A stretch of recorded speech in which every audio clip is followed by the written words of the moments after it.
La chambre criminelle de la Cour d'appel à Tunis a confirmé le 2 janvier 2025 la peine de 2 ans de prison infligée au journaliste Mohamed Boukhaleb pour diffamation via les réseaux sociaux, tout en lui accordant le sursis pour l'exécution de la peine, a précisé son avocat Hamadi Zafrani, condamné en première instance le 10 juillet 2025 sur la base de l'article 24 du décret loi 54 relatif aux crimes informatiques.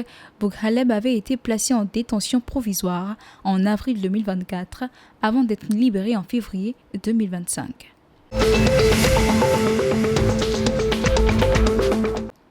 La Libye a enregistré 21,9 milliards de dollars de recettes pétrolières en 2025, en hausse de 15% par rapport à l'année précédente, selon la Société nationale libyenne du pétrole.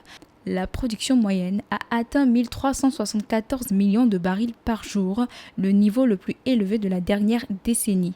Cette performance s'accompagne de 3,27 milliards de dollars de redevances et d'un dépôt de 83,9 millions de dollars sur le compte souverain, confirmant le rôle central du pétrole dans l'économie libyenne, malgré les défis liés à l'instabilité politique.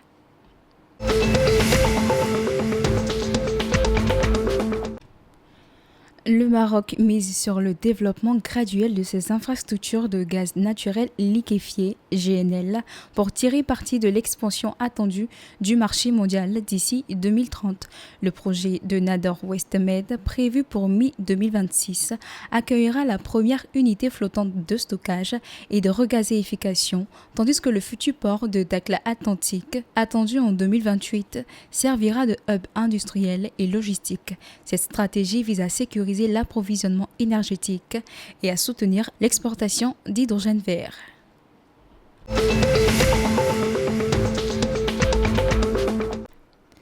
Le président Mohamed Ould Cheikh El Ghazouani a lancé des projets stratégiques pour augmenter la production d'eau potable, incluant l'extension d'Aftou Saili et une nouvelle station de tamisage.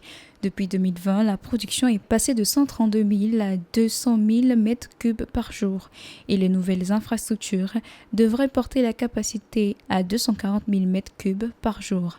Des projets sur la nappe d'Idini et le soutien du financement arabe permettront d'atteindre près de 300 000 m3 par jour à terme. La Société nationale des eaux met en place de nouveaux pôles de distribution pour améliorer l'approvisionnement dans la capitale, avec un achèvement prévu en 2028.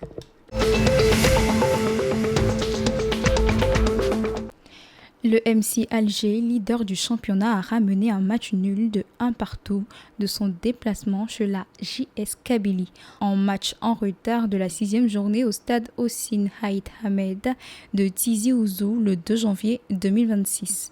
Al-Hassan Bangoura a ouvert le score pour le MCA à la 60e minute, mais l'expulsion de Saïliou Bangoura à la 64e minute a laissé les verts et rouges à 10.